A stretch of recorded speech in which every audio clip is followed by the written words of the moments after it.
Hi, this is a review of the HTC Cruise. I've had this device now for a few weeks. Thought I'd give just an overview of the device and some opinions. The Cruise is a pretty remarkable device for its form factor.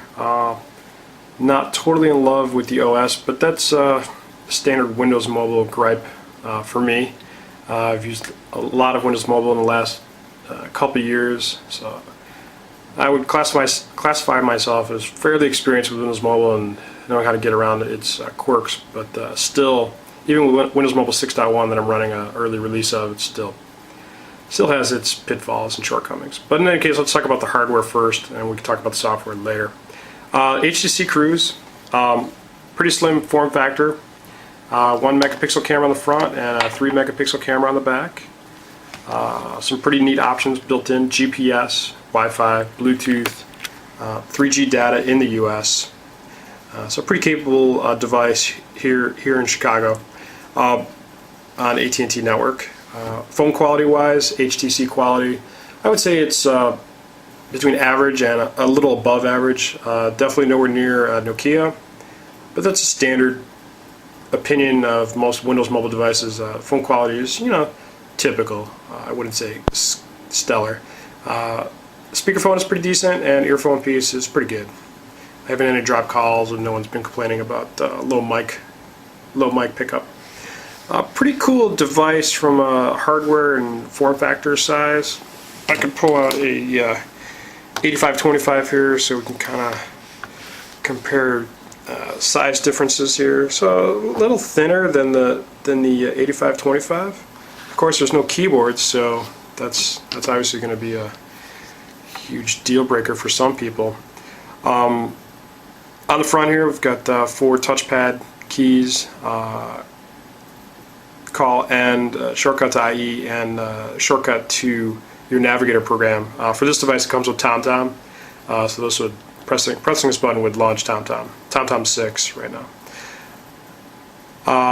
Also in the front here is kind of cool. They have a scroll wheel, which is active in all applications and the entire OS. So even through mail, I could just rotate through mail.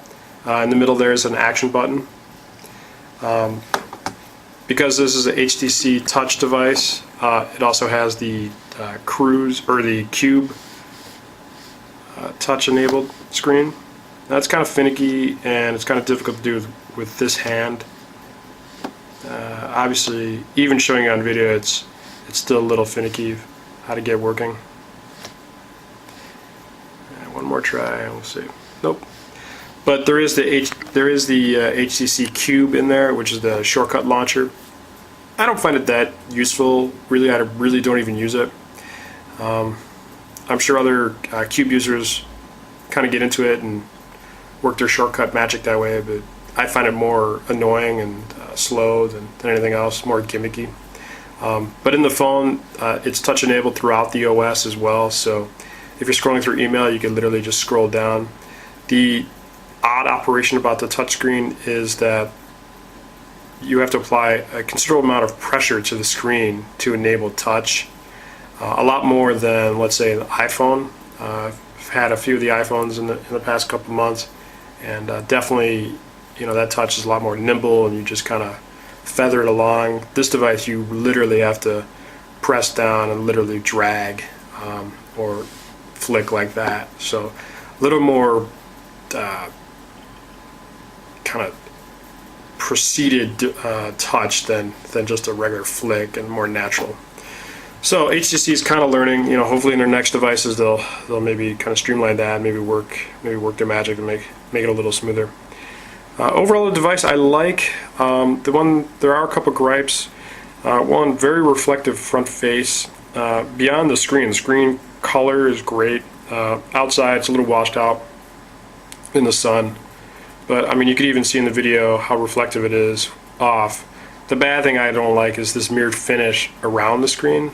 Obviously you can see the camera, and it's a little distracting when you're working on screen. If I'm on a call, if I'm on a speakerphone call, it's kind of odd seeing yourself talking on the phone, but you just kind of get used to it. Another great thing about the hardware is it's all rubberized on the back and sides. It's all one piece here. So in your hand, really solid. If your hands get sweaty, if it's hot in the area where you're talking, the phone just sticks to your hand. That's a really great design element from HTC. Kudos on that one from me on there. On the bottom there, the standard mini USB jack and mic and reset button.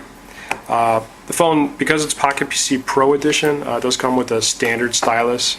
It's an all-metal stylus, so that's great. It's better than the Wizards with the collapsible stylus, or even the HTC X7500 with the plastic stylus. Can't believe they actually even did that.